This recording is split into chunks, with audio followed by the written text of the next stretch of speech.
네, 재판부는 특검의 구형량보다 8년이나 많은 징역 23년을 선고했습니다. 한 전 총리는 비상계엄을 반대했다고 주장했지만 재판부는 내란의 형식적 요건을 갖추는 데 기여했다고 밝혔습니다. 내란을 조기에 종식시킨 건 계엄군과 맞선 용기 있는 국민이었다는 점도 판시했습니다. 한 전 총리는 법정에서 구속돼 서울구치소에 수감됐습니다. 심가은 기자입니다. 재판부는 한덕수 전 총리가 내란의 목적을 알았고 그런 내란에서 중요한 역할을 했다고 판단했습니다. 피고인은 12.3 내란이 성공할지도 모른다는 생각에 이러한 의무와 책임을 끝내 외면하고 오히려 그 일원으로서 가담하기로 선택하였습니다. 내란 조기 종료는 국민 덕분이라 참작할 만한 게 못 된다고 했습니다. 내란 행위 자체는 몇 시간 만에 종료되긴 하였습니다. 그러나 이는 무엇보다도 무장한 계엄군의 맨몸으로 맞서 국회를 지킨 국민의 용기에 의한 것입니다. 결코 12.3 내란 가담자에 의한 것이 아닙니다. 내란 이후 정치사회적 갈등에도 책임이 있다고 봤습니다. 피고인이 진실을 은폐하고 책임에서 벗어나고자 한 행위들로 인해 우리 사회의 정치적 분열과 갈등이 더욱 심화되었고 재판부는 전직 총리의 죄를 이렇게 요약했습니다. 피고인이 국무총리로서 부여받은 권한을 행사하지 않은 것이 헌법을 파괴했지만 진지한 반성은 없다고 했습니다. 피고인이 진지하게 반성하고 있다거나 자신의 범죄 행위로 인하여 국가와 국민이 입은 피해를 회복시키기 위한 어떠한 노력을 하였다고 볼 아무런 자료가 없습니다. 그러면서 구형 15년보다 8년 긴 징역 23년을 선고했습니다. 재판부는 형사처벌을 받은 전력이 없고 배우자 건강이 좋지 않지만 중형은 불가피하다고 했습니다. 그러나 이러한 사정이 있더라도 피고인에게 엄한 처벌을 하는 것이 타당하다고 보입니다. 불구속 상태에서 재판을 받아온 한 전 총리 측은 도주 우려가 없다고 항변했지만 곧바로 법정 구속됐습니다. JTBC 심가은입니다. 12.3 비상계엄은 내란이고 친위 쿠데타다. 이진관 재판부의 결론은 명징했습니다. 내란죄의 구성 요건인 국헌 문란 목적 그리고 폭동까지 모두 인정된다는 사법부의 첫 판단입니다. 내란에 가담한 한덕수 전 총리에게 징역 23년의 중형이 내려졌습니다. 재판부는 국민이 가진 민주주의와 법치주의에 대한 신념을 뿌리째 흔들었다고 질타했습니다. 첫 소식 김지훈 기자입니다. 12.3 비상계엄 선포와 이에 근거하여 위헌위법한 포고령을 발령하고 군병력 및 경찰 공무원을 동원하여 국회, 중앙선관위 등을 증거 출입 통제하는 등의 행위는 형법 87조에서 정한 내란 행위에 해당합니다. 12.3 비상계엄은 내란이라는 형사재판 첫 판단이 나왔습니다. 한덕수 전 총리의 내란 중요 임무 종사 등 재판 선고에서 이진관 재판장은 내란죄 구성 요소인 국헌 문란 목적과 폭동 행위를 모두 인정했습니다. 1분가량 포고령 전문을 읽은 재판장은 영장 없이 체포 등을 할 수 있게 한 포고령 발령엔 국헌 문란 의도가 있었다고 판단했습니다. 헌법과 법률의 기능을 소멸시키려는 목적, 즉 국헌을 문란하게 할 목적으로 발령한 것이고 군과 경력을 동원해 국회와 중앙선관위를 점거한 사실은 폭동으로 인정했습니다. 한 지역의 평화를 해할 정도의 위력이 있는 폭동을 일으켰다고 인정됩니다. 이후 양형 사유를 설명하며 12.3 비상계엄 대신 12.3 내란이라고 이름 붙였습니다. 이하에서는 12.3 내란이라고 말하겠습니다. 재판장은 12.3 내란은 내란 중에서도 친위 쿠데타라고 규정하고 이러한 형태의 내란은 이른바 친위 쿠데타라고도 불립니다. 국민으로부터 위임받은 권력이 마치 자기 것인 양 군경을 동원한 위로부터의 내란, 즉 친위 쿠데타는 아래로부터의 내란과는 비교할 수 없을 정도로 위험하다고 했습니다.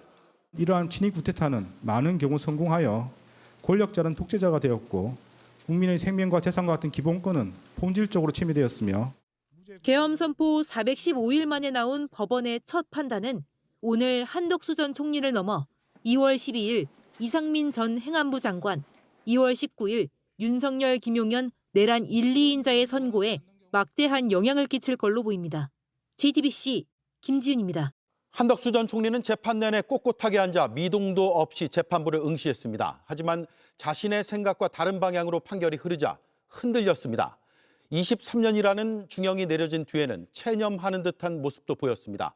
50년 넘게 공직 생활을 하고 국무총리도 2번이나 역임한 고위 관료는 내란 가담자로 비참한 말로를 맞게 됐습니다. 조승영 기자입니다.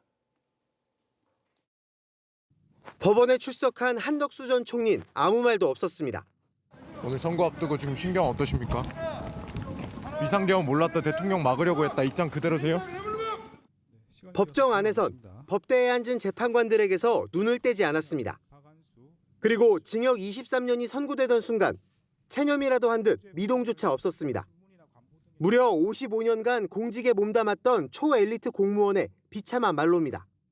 약 50년 동안 외교통상부 통상교섭본부장, 국무조정실장, 경제부총리 겸 재정경제부 장관, 국무총리 등으로 재직하면서 다수의 훈장과 포장을 받았습니다.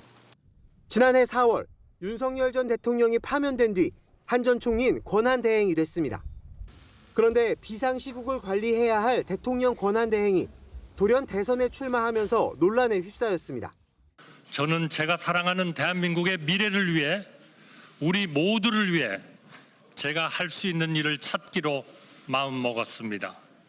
내란 책임자는 물러가라는 광주 시민들을 향해선 이렇게 외쳤습니다. 저도 호남 사람입니다. 여러분. 호남 안 됩니다. 사랑해야 합니다. 한 전 총리는 어떻게든 대선에 나가려고 했습니다. 하지만 김문수 후보와의 단일화 협상에 실패하고 사상 초유의 한밤중 후보 교체 시도도 무산됐습니다. 이렇게까지 무리수를 둔 건 비상계엄에 연루된 책임을 피하기 위해서란 의심이 컸습니다. 그리고 오늘 재판부의 판결은 이런 의구심을 풀 실마리가 됐습니다. JTBC 조승현입니다. 네, 이재명 대통령의 신년 기자회견은 예고했던 90분을 훌쩍 넘겨서 173분 동안 진행됐습니다. 각종 현안에 대해서 허심탄회하게 얘기했는데 특히 이해훈 기획예산처 장관 후보자 문제에 대해선 솔직한 마음을 털어놨습니다. 아직 결정하지 못했다, 이렇게 극렬한 저항에 부딪힐 줄 몰랐다고 말하면서도 본인 해명을 들어보는 게 공정하다고 덧붙였습니다. 먼저 이승환 기자입니다. 신년 기자회견에 나선 이재명 대통령은 이해훈 기획예산처 장관 후보자 임명 여부에 대해 결정하지 못했다고 말했습니다. 정말 어려운 주제 중에 하나입니다. 직설적으로 얘기를 하면 이해훈 지명자에 대해서 어떻게 할지는 아직 결정은 못했어요. 이 후보자와 관련한 각종 의혹에 대해선 문제가 있어 보인다면서도 그에 대한 본인의 해명을 들어보는 게 공정하다며 인사청문회 필요성을 언급했습니다. 본인의 이야기를 공개적으로 들어볼 기회를 갖고 그 청문 과정을 본 우리 국민들의 좀 판단을 제가 들어보고 좀 그렇게 판단하고 싶었는데 그 기회마저 봉쇄돼서 본인도 아쉽겠지만 저도 참 아쉽습니다. 그러면서 이렇게 극렬한 저항에 부딪힐 줄은 몰랐다고도 했습니다. 청와대 인사검증의 한계는 인정하면서도 이 후보자를 배신자 취급하듯 의혹을 제기하는 야권을 비판했습니다.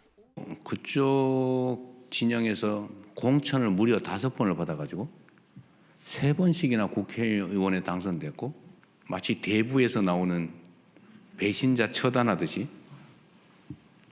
그래 막 우리는 모르던 걸 막 공개를 해가면서 이렇게 공격을 하면 뭐 흠잡힐 일을 한 당사자의 잘못이기도 하겠지만 우리로서는 알기 어렵죠.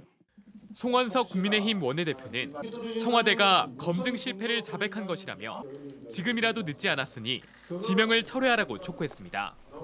JTBC 이승환입니다. 연일 이어진 강추위가 이렇게 바닷물까지 얼렸습니다.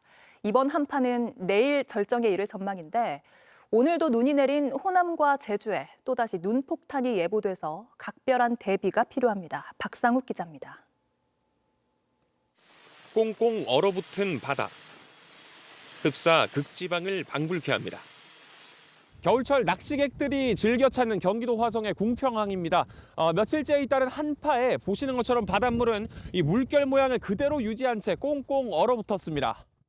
살얼음이 된 바닷물이 켜켜이 쌓여 두툼한 얼음덩이가 된 겁니다. 강력한 한파에 낚시객뿐 아니라 낙조를 보려는 관광객의 발걸음도 뚝 끊겼습니다. 북극발 한파에 서해안과 전남 남해안 일대엔 저수온주의보가 내려지며 바닷물마저 얼려버렸습니다. 이번 추위는 내일 절정에 달할 전망입니다. 북서쪽에서 찬 공기가 지속적으로 유입되면서 22일 아침 기온은 영하 15도 안팎으로 떨어지는 곳이 많겠고 내일 서울 최저 기온은 영하 14도, 체감 온도는 영하 20도 아래로 뚝 떨어져 올 들어 가장 춥겠습니다. 이후 기온이 소폭 오르겠지만 주말까진 영하 10도 안팎의 강추위가 이어집니다.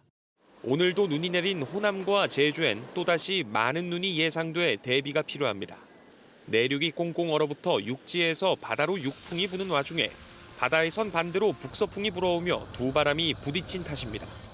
내일까지 제주 산지엔 최고 25cm 이상, 전라 서해안은 최고 10cm 넘는 눈이 내릴 전망입니다.